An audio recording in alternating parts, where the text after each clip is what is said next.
Hello, you wonderful people, and welcome to another episode of Not Too Comic Book. This being a show where we talk about TV shows that are adaptations of comic books. For today's episode, I'm going to talk about the latest episode of Arrow as well as the latest episode of Legends of Tomorrow. Like always, I'm going to talk about something you want to listen to. You can always look in the description down below. I include the time to start talking about each of the respective shows. So, for example, if you want to hear what I say about this week's episode of Arrow, you can skip to what I had to say about this week's episode of Legends of Tomorrow. But the first thing I'm going to talk about is this week's episode of Arrow. So obviously we're picking up kind of still early days of Oliver's release. It's kind of like his first public appearances since being released. He's going to this gala about the whole aspect of like prison reform and everything, and it's just kind of weird because it's like, yeah, I was so curious to see what the atmosphere was going to be like now that he's been released. And the question then becomes like, okay, so will the city embrace him or will they turn against him? He's at this gala and it's all pretty interesting, especially when a fake Green Arrow attacks, and it's like, okay, so is this the vigilante or is this someone else? Obviously we know it's someone else because there's someone, we see a lady at the beginning who's dressed up like a Green Arrow, so I'm like, oh, it's obviously her, but then we'll talk about that later when we discover everything about that. So that's very interesting. But I like this, that like Oliver was working with Renee and Dinah with this whole situation, him kind of acting as a consultant, especially because he would know this whole Green Arrow situation better than anyone else. I like the whole like aspect of like even Renee being like, yo, you gonna suit up again? And Dinah's like, shut up, he's not going to, and neither of us, but neither are we. And for Oliver, it's like, you know, it's like he has no plans of doing that again, because if he suits up, he'll end up in jail and he doesn't want to take any chances. He'll be separated from his family again. And I love Laurel shows up. They kind of, it's like, hey, I got it, you know, DA and everything, so I gotta play along, be all smiles and hey, yeah, celebrate all of this. And even Lila's like, wait, are we friends with her now? And then Dinah's like, frenemies. And John's like, it's a long story. And I love that.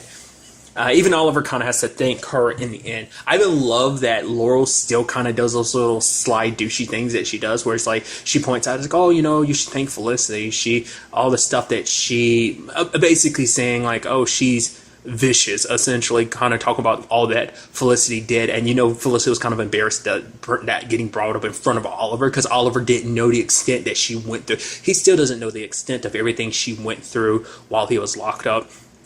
That in itself becomes a big thing when it goes like, oh yeah, like, wait, you have a gun? Because she literally shot the dude. Which I guess in her mind, it never crossed her mind to think, well, because it's her gun, so if anything happens, it's like, well, Oliver can't be blamed for it. But I feel like, yeah, it still could probably be held against him. But nevertheless, this is because he didn't believe Diaz when Diaz brought it up last episode about her willing to kill him. So because for him, it's like, no, that's not the Felicity Smoke I love and know. Like, she wouldn't do something like that, especially because Felicity has always kind of tried to pull Oliver away from being like that himself. So it's like, there's no way she'd be like that herself. But for her, it's like she had to grow into become this person because Oliver made the choice that he made, and he didn't consult Felicity or William and left them alone. And it's that tough situation because it's like, did Oliver do the right thing in the long run? I personally think he did, but you see the fault in what he did, because he does what he typically does. Oliver does what he thinks is best for everyone, but you know, he doesn't bring it up with everyone. He doesn't give them time to kind of add in their input. But it's like the way the situation was, there was no other way around this. It's like either he goes down or everyone else got dragged down with him. So he was trying to protect the people that he cared about most, and this was the only way to do it. So I mean, granted, it kind of all worked out in the end, sadly. Like, you kind of had to go through some trials and tribulations to get there, but it's still kind of, it's hard to say. And it's like, could you understand both sides of it? Like Oliver being like, this isn't the woman I fell in love with, you going to such extremes like that. But for Felicity, it's like, I had to become this person to protect myself. It was the only way. Like, you weren't here. Like, maybe things would be different if Oliver had been around. Like, obviously she wouldn't have to become that person, but maybe in her mind it's like, no, it's a good thing I became this person, because maybe it made Felicity think about like how much she relied on Oliver and others. It's like, I need to learn how to protect myself, you know? And that's kind of my thought process behind it. That might be how Felicity kind of views it. So she looks at this change as a more positive thing, because this is who she thinks she needs to be going forward. I'm curious, is this what sets her on the path she's on in the future? I mean, to be fair, we still don't 100% know. It's like, oh, maybe she's planning to blow up the city. Maybe she wasn't. Maybe she's trying to stop it. But to be fair, once again, it's that thing of like, Felicity's kind of like a I would say gangster slash mobster level type of situation. At least that's what Laurel talks about in on Earth 2. Felicity's kind of like that. So it's like, it's not like it's out of the realm for her to be like that. It just takes the right circumstances and events to push her down that path.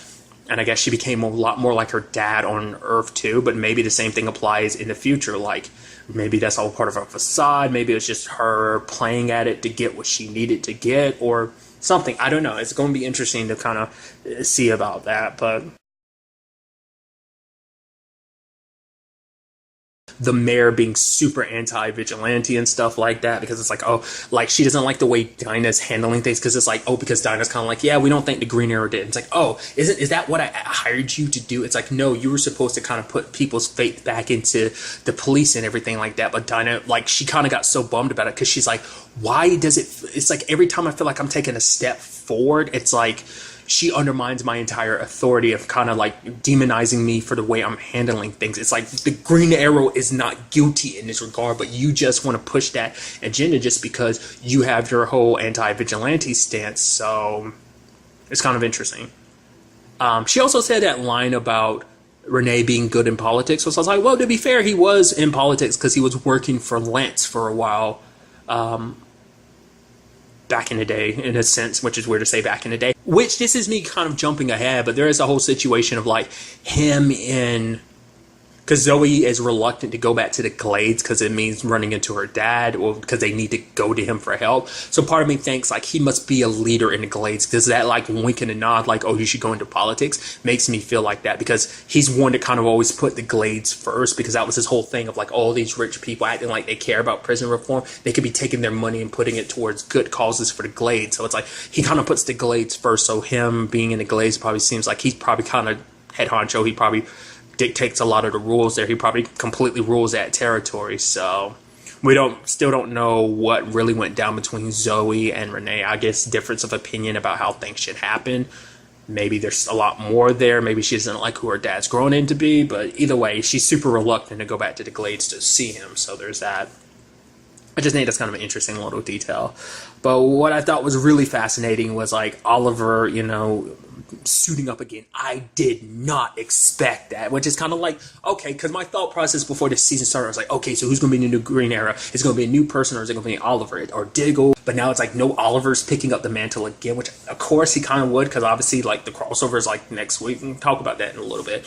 But I was like, but even besides that, I just wasn't expecting him to like suit up for the story. I thought it'd be not that, but it's like, yo, back in green, not wearing the mask, because for him it's like it's all about accountability, because he wants to end a cycle of violence, but he doesn't want William to kind of repeat it, which like I love that this kind of first time back in suit and everything, like I said, no mask, not wearing the hood or anything, kicking ass down the hallway. It's like, yeah, that's the stuff you love. And then like that arrow shot from not looking away, I was like, oh, it's classic Green Arrow moves, pretty dope.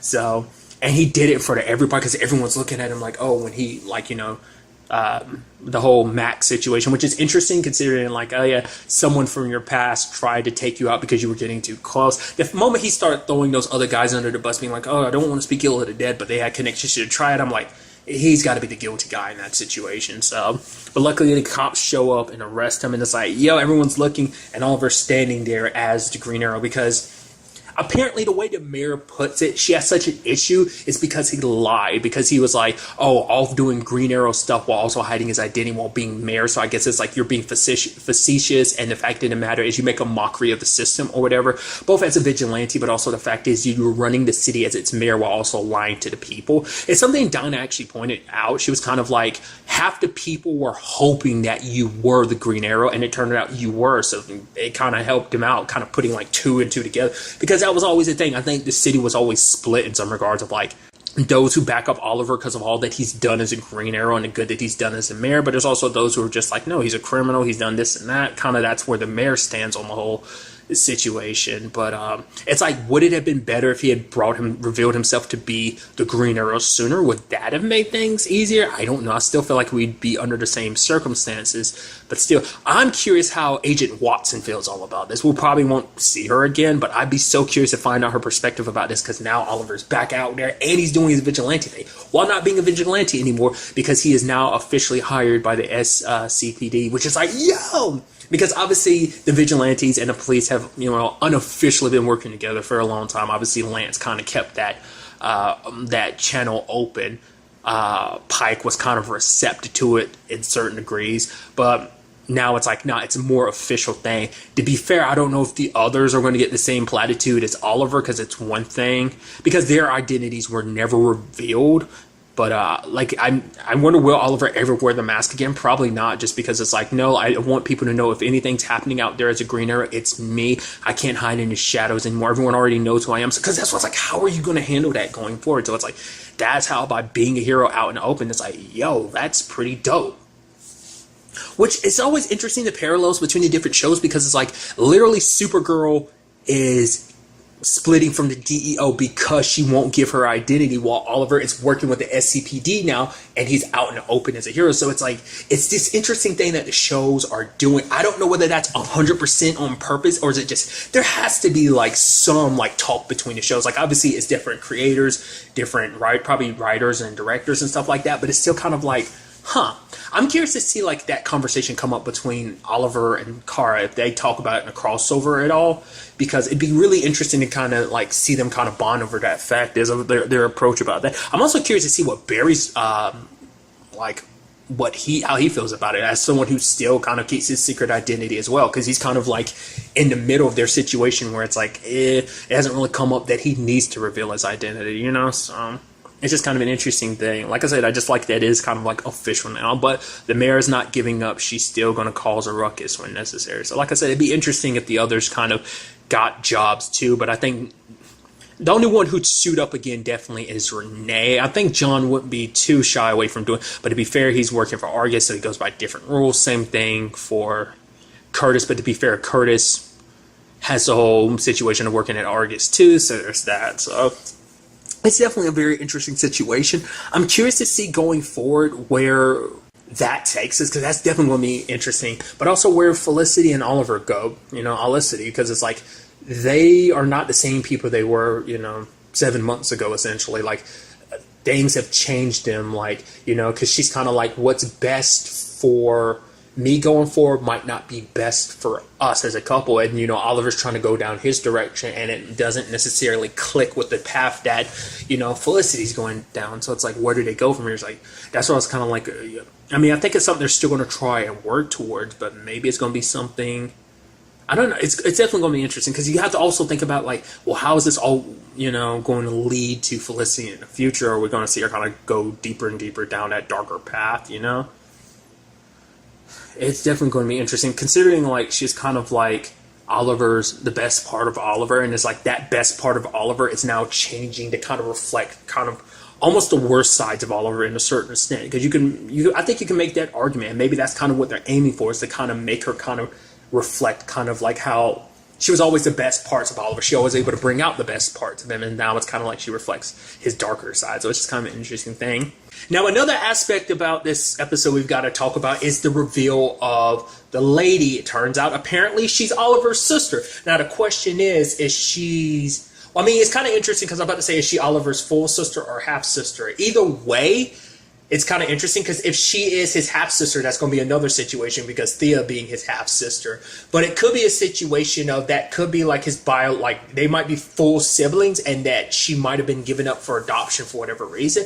Now, because now this kind of completely undoes my theory of like, oh, the Green Arrow that we've come to know is William from the future. It's still kind of in the family, but it's her instead, which ultimately begs the question of like many different things. One, where the hell has she been the entire time? Like, their dad's been dead for a couple years, so why come out now after all this time? Maybe because for her it's like Oliver's well, to be fair, we know she has been active at the very least. Like, we're only seeing her at the beginning of the season, so she hadn't been active at the time. So why now? And the whole list thing kind of makes sense now too. So it's like, does she get a different list from their dad? Has she been actually working on the list the entire time? And with her brother locked up, she's like, you know what? I got to come to Star City and take over his role, because a lot of the people on my list have made their way to Star City. Like, because it seems like that list seems relatively fresh for, or maybe Oliver getting locked up, learning that he was the Green Arrow, because she probably thought like,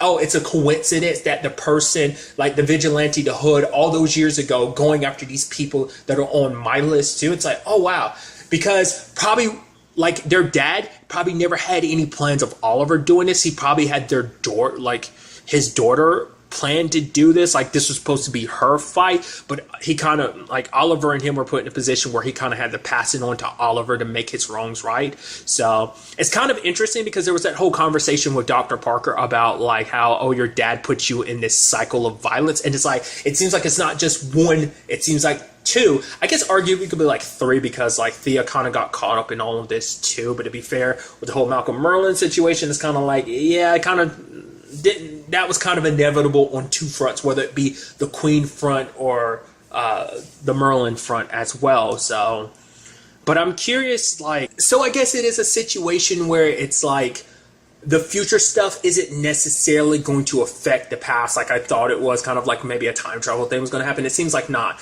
I mean, to be fair, that is a whole situation. Like I talked about that before, like Arrow has kind of gone in a situation where it has stayed grounded. It's added in other elements from this whole Arrowverse situation, like metahumans, like Dinah, as well as Laurel, and obviously there is the whole future aspect. So maybe time travel will still play an effect. Maybe it's just not in the regard that I thought it would with the whole William situation. But now it's like, okay. But getting back to what I was kind of trying to break down about his sister situation. Maybe upon finding out that Oliver was the Green Arrow made her go like, wow, my brother isn't the spoiled rich kid I thought he was. Even though he was playing mayor and stuff like that, he was secretly doing, like I said, she finally put it all together that the Green Arrow is her brother who was also the vigilante that's been running through all the place. I mean, to be fair, I think that's something people still never 100% know, that Oliver was green. Well, I mean, everyone had pieced it together because it was like, oh yeah, Roy actually being like the hood back then and stuff like that. Because I forgot that was like a whole thing that came up last season. So, like I said, the big question is just like, why now of all time? You know, because she, like I said, she made that point of like, oh, he's a lot like me and you than we thought he was. So it has to mean that whatever's going on here, their dad had already planned for it on her front, but not on the Oliver front, because he probably never thought Oliver was capable of it. But when it was all said and done, I guess he knew that Oliver had the potential. Maybe it's a burden he didn't initially want to put on Oliver until the time came down to it, because it's like, I need you to survive, and me leaving you alive means that you sadly have to take on this burden for me to correct what I did wrong. My initial thoughts on it maybe will turn out to be wrong. I'm very interested to find out more about the situation.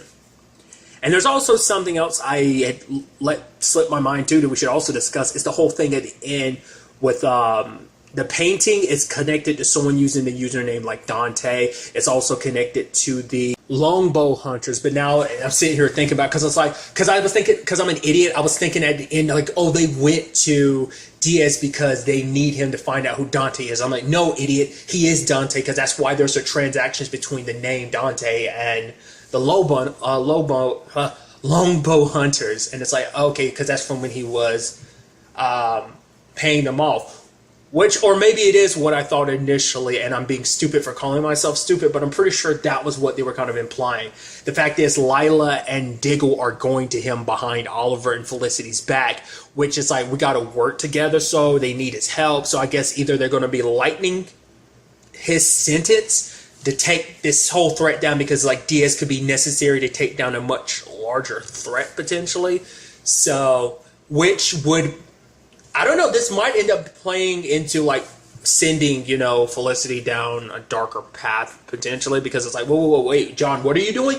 Wait, what? How could you do this? The lies, deceit, that type of situation, even if it's for the greater good. It's like Diaz, after everything that he's done, turning our team, turning our families, our lives upside down, you went to him, you did this, so it's that aspect of like, backing up Lila, but also the struggle of like, this is bigger than just like their personal situations. Like this could have huge ramifications. So I'm interested to see, is it going to be like a Suicide Squad situation of like, they take him out to kind of be under their control? Or like I said, are they lightening his sentence? Like what's going to happen with that?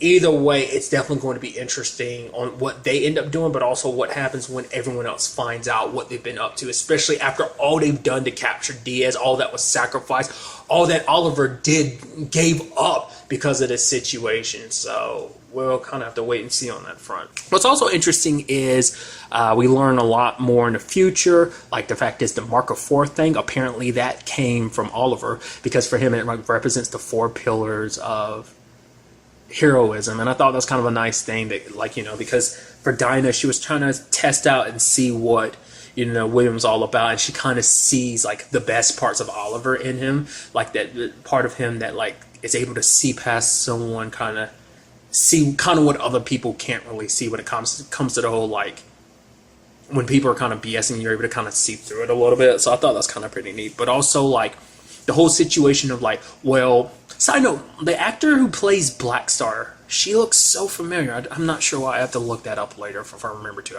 I usually have a terrible memory about that situation. But I thought it was kind of interesting because it's like, well, for one, she's a bruiser. Like, isn't me? Those look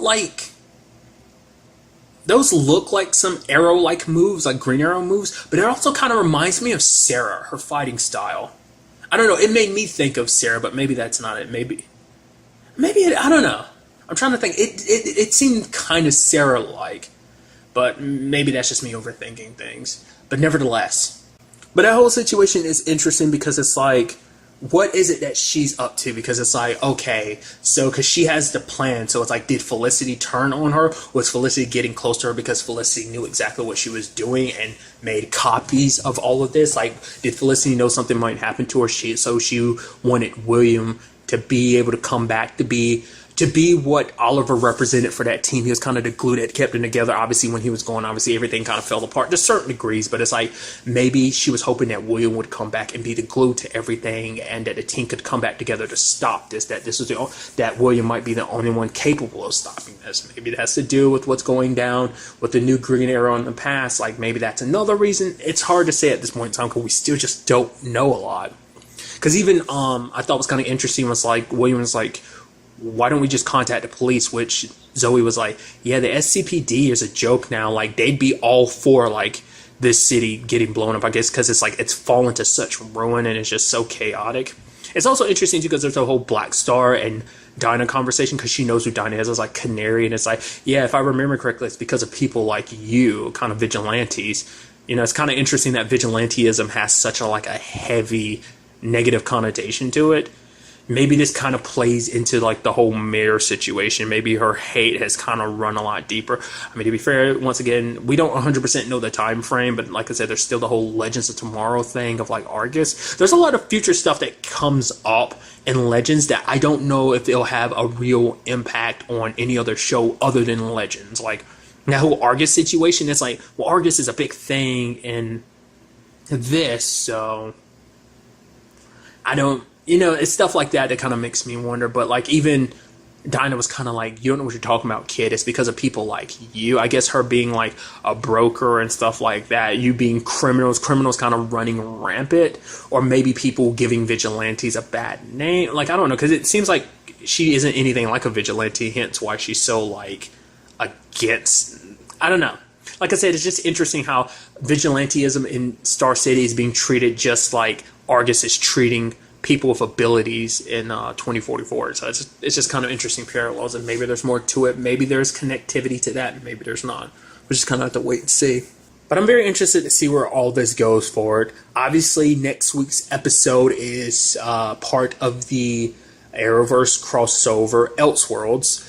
Once again, I brought this up in Supergirl, but if you didn't catch it in this one, basically I'm going to do what I did last time with each of the previous crossovers, where basically I record my thoughts for each individual episode every night, but it won't be until the end of the crossover that I put them all together. So it won't be until like after I've watched Supergirl where I put all three of my thoughts together. Like, I'll record them each night, which sounds so confusing and convoluted when I try to explain it, but you'll get it. Like, if you saw how I handled Heroes versus Aliens as well as Crisis on Earth X, then you've got a general idea of my approach to this situation. So it's the same. So, but even besides just heading into the crossover, I'm very interested to see where the story of Arrow continues to take us this season.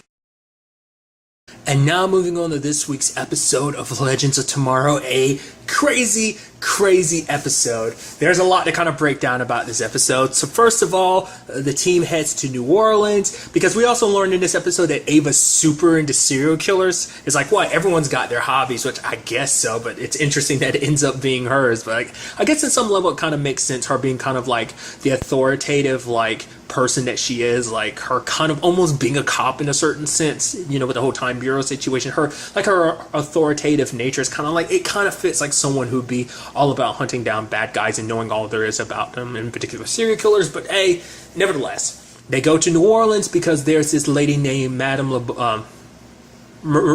Laveau, who is, which is interesting, like, you know, because obviously she was able to sense John immediately. She also knew that John was from like a different time period and stuff like that, which I think kind of shows you just how powerful she is. It's actually kind of interesting because we end up learning about John's whole situation, about kind of what that 6-month period was. Because remember, the fact is that Sarah's like, you seem even more pessimistic and more grouchy and more depressed than before. Like, what happened in that 6 months? Well, we found out he fell in love with Desmond. It's like, that's what that whole situation is about. He met someone and he fell in love, which kind of hard to believe. You kind of like, John out of anybody? John didn't seem like the falling in love type, but that's the thing everyone does, which is kind of funny because the same thing was kind of said about Oliver. It's like, never thought of you the marrying type. So it's like the same thing kind of about John not being the falling in love type. So that was kind of interesting. And Marie Laveau wanted him to save her descendant, that being Desmond. It's like, save him, but like Constantine's like, I'm not sure there is a way to save him, which kind of turns into the subplot this episode, which is all about him trying to change the past. Because at first he's trying to make it so that him and Desmond doesn't meet. I like the whole situation of having Charlie pretend to be Amaya to draw him away. Sadly, it didn't work because him and Desmond ended up meeting a couple days later anyway, so it kind of still put them on the same path. Zari's trying to stop them because it's like, changing history like this, especially something like that, which could be considered a fixed point in history where it's like it's meant to happen. It's kind of interesting because it's like, does that mean, I mean, Desmond comes from a powerful line like that. Obviously, like his great-great-great-grandmother had powers like that. So does that mean he doesn't share any of it? I mean, I guess the potential is there, but as long as you don't, if you never act upon it or kind of, you know, awaken it, then it's just going to lay dormant. So maybe that's what it is. But it's just kind of interesting. I mean, because obviously it's like, it's meant to happen for a reason. Maybe it's just because whatever John does later on to potentially save everything is what's ultimately necessary. I mean, for right now, we don't know. Maybe there's more stuff going on with Desmond than even Constantine realizes. That, I don't know, because in the long run, we end up finding out like Desmond ended up getting sent to hell because Neron, to protect John, is like to make sure that John didn't get dragged, because Neron's the one who has the deed to John's soul, that Desmond bound their souls essentially together. Not necessarily together, but they are connected. And so the only way to send Neron away was to do it while also sending Desmond away, which is like, you had to send away, literally send the men that you're in love with to hell. It's like, that's pretty rough. But at the same time, it's like, it's kind of a necessary thing because he needed to get rid of Neron, because Neron wanted John's help usurping the throne of hell. Who's actually sitting in the throne right now? Do we really know that? Either way, but I guess Neron is going to be our main antagonist of the season, because like the whole thing was only going to temporarily keep him away. Eventually he's going to come back to collect more souls so he can, you know, be strong enough to take the throne, which is going to definitely be interesting. But the fact is, it seems like they are immediately setting him up as like the main antagonist. I am curious, and that's something I brought up before, amongst these like fugitives, these Mytharies, is there going to be like a main antagonist leading the charge in that regard? Because obviously, like, was someone leading the charge when they escaped before with Mollis? I mean, I guess arguably he could be considered like the main fugitive that got away, but maybe there's someone just as bad, if not worse than him. I mean, it's definitely going to be interesting, like all that happening combined with this whole Neron situation. So, but Zari was kind of like, yeah, we don't want to do this again because we literally almost broke thing, destroy the world doing this last time. I'm assuming she's referring to what Sarah did at the end of season, well, not just her, but all the legends did in season 2's finale, like kind of creating that paradox situation, which kind of led to Tom getting broken in season 2's finale and being broken through season 3. So I'm guessing that's what she's alluding to, which is interesting because she was saying we, because she wasn't there at that time, but not unless she's referencing the whole Mala situation. But it seems like she was more so specifically referencing Breaking Time situation, but I could be wrong. I'm assuming it's that, but either way. All the while, I love that the other side of this episode has kind of a Chucky theme going on, which is interesting. I was like, wait, what? That is an evil doll. I was like, this is so weird and crazy. I can't believe this is happening. And it totally is. It's so weird, especially later on, because it possesses a doll that looks like Stein. I'm like, where's that? Because it got into a suitcase or something. It's like, who has that? And why is that on the ship? Like, where did that come from? Like, no one said anything about it, so that's why I'm like, what's that whole situation about? Why is that there? But I love that they killed it at first. I mean, at least they thought they did, because Mick burned it. Also, I love this episode is all about Ava and Mick hating each other, because Ava's obviously more about the rules, whereas you have Mick being kind of more of the rule breaker, because she's like, oh, having someone like that in the time bureau, they'd be fired immediately. But it's like, Ava's like, okay, I'll run my team, you run yours. She's like, thank you. Because for her, it's like, Mick is a friend, he's family and everything like that. Besides, it's kind of, because she's like, oh, it's so unprofessional. It's like, Sarah should have said this, but it's like, the legends themselves are unprofessional. Like, at what point in the time, if you've known them, Ava, that they've ever been professional? It's not like Mick's the most unprofessional. Arguably, he could be. Considering the fact is, he is literally the most morally gray of the group. Considering the fact is, because Ava was calling him out by the fact is that while they were in the past in New Orleans, he literally robbed everyone either way.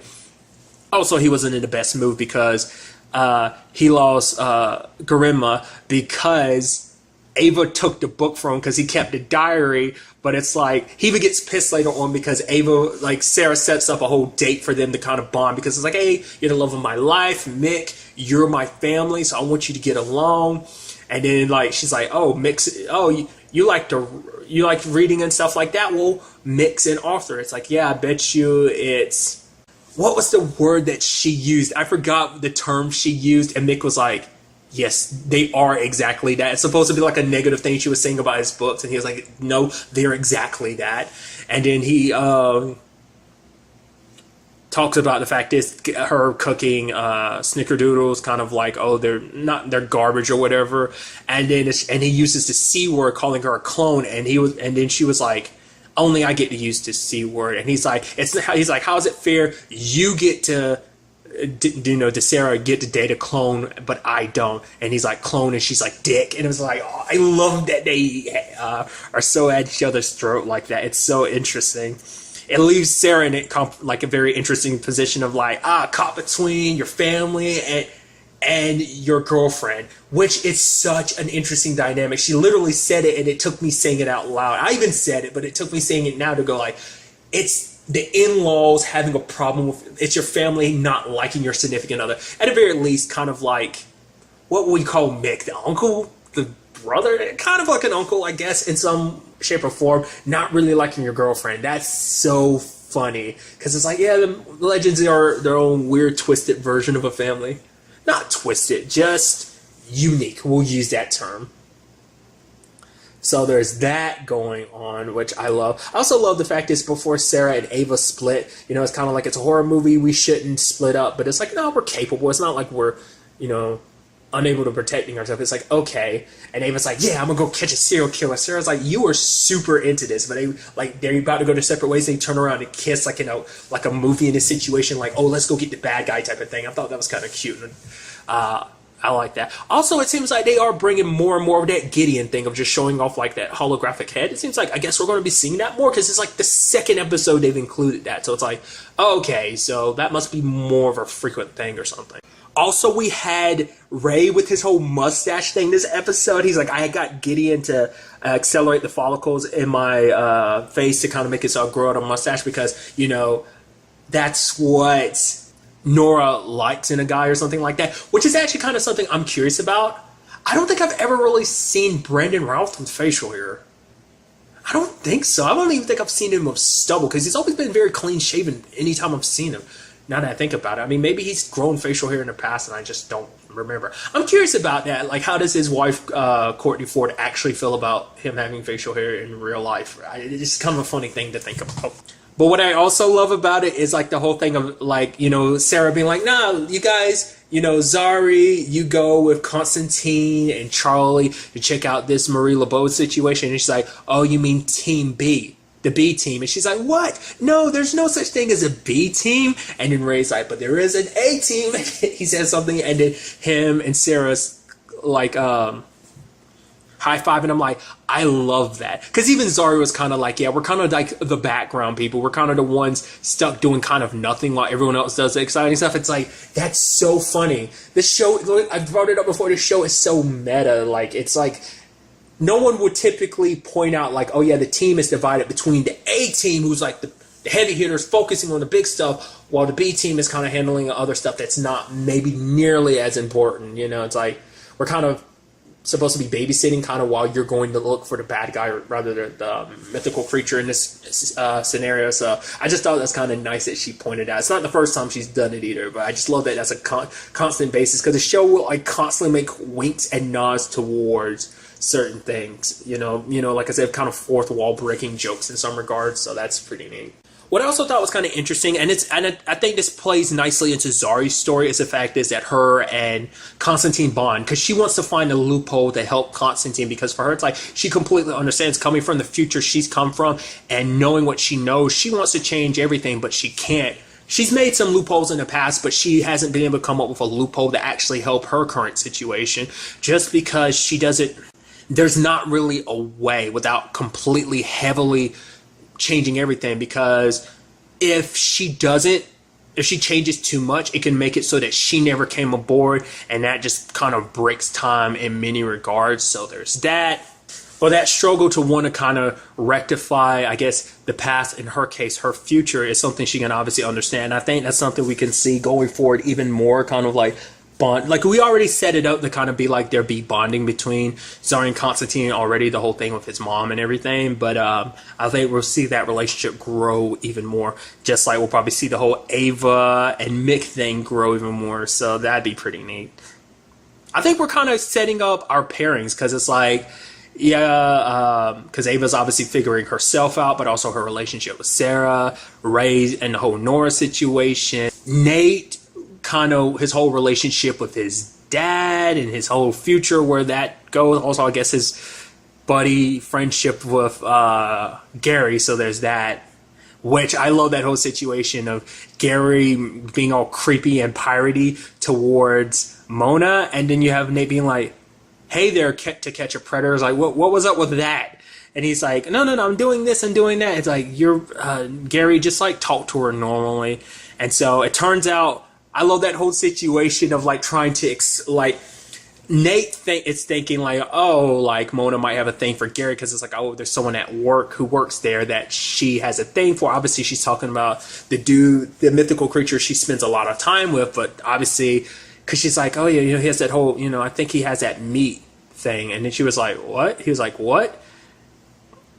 I forgot what her exact words were. It was some reference to like some kind of meat, kind of like making like a double entendre joke the show is. And Nate's like, I mean, maybe he has, but it's 2018, so no judgment, kind of thinking, because the way they made it sound like Constantine and Gary hooked up too, so, but Constantine was kind of like, nah, that was fun, it was all in the past, but just kind of leave it at that. Which, to be fair, we kind of look at his current situation with Desmond, it's kind of like, yeah, you probably wouldn't want to get close. I mean, it's also Gary, so it's just kind of like, hey, that was fun, let's just kind of leave it at that. But nevertheless, I think it's just kind of funny. It's kind of sad because, Gary gets no love, right?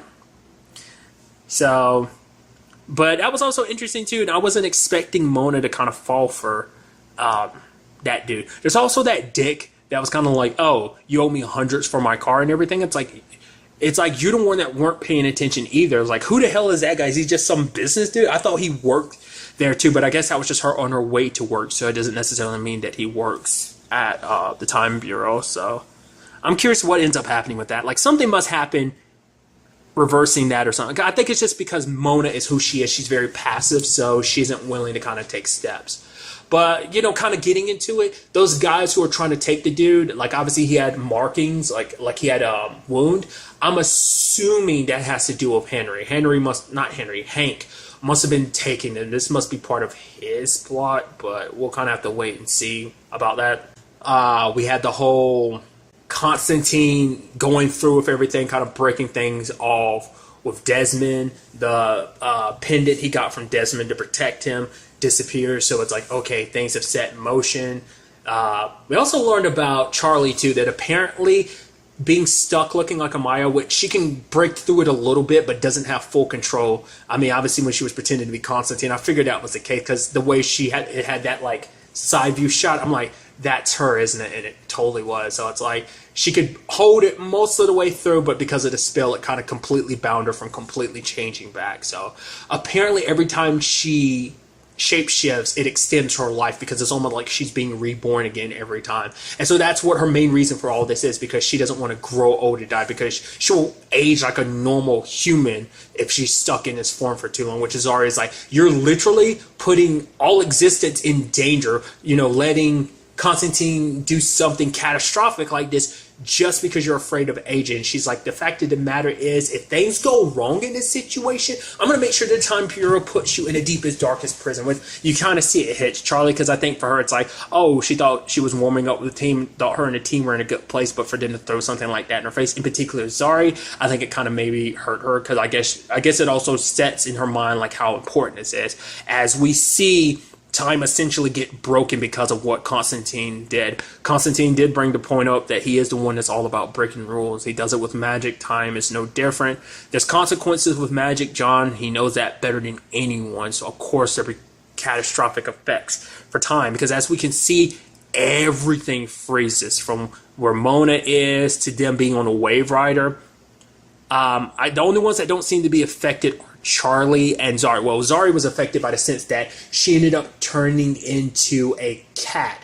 I don't understand how and why that is. Maybe it's supposed to be like the space-time continuum, like that ripple energy from time breaking apart has had different effects on different people. Maybe it's because Charlie's there and her being a shapeshifter, maybe some of like who she is, like some of her magical essence kind of got rubbed off on like Zari at that moment. It kind of hit all of time. So I'm very interested to see what happens in that regard. Like, how do you go about fixing this, especially because it seems like Charlie might be the only one around to do that, because everyone else is potentially frozen.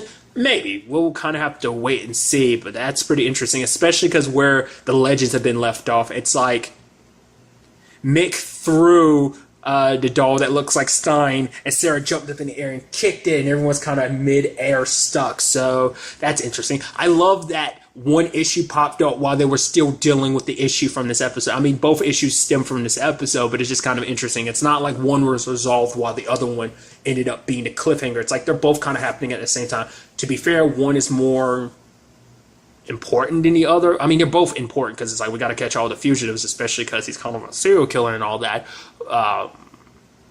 Chucky situation going on and all that, but it's like, yeah, it's such a catastrophic event here. So I'm also curious to see like what effect that will have going forward, because even if they reverse it, there might be lingering damage. There will probably be consequences and further byproducts of this current situation, but we'll see whether everything gets 100% reversed or not. I'm very interested to see how this all handles going forward. I looked it up. Apparently there will be an episode next week, even with the whole crossover situation happening, because as you know, Legends and Black Lightning aren't a part of that. So seems like it would just be a continuation next week, at least from what I was looking up. So, but really, that's all I wanted to talk about. Till the next time we meet, be happy, be safe, live life to the fullest, and enjoy it. Good day and goodbye.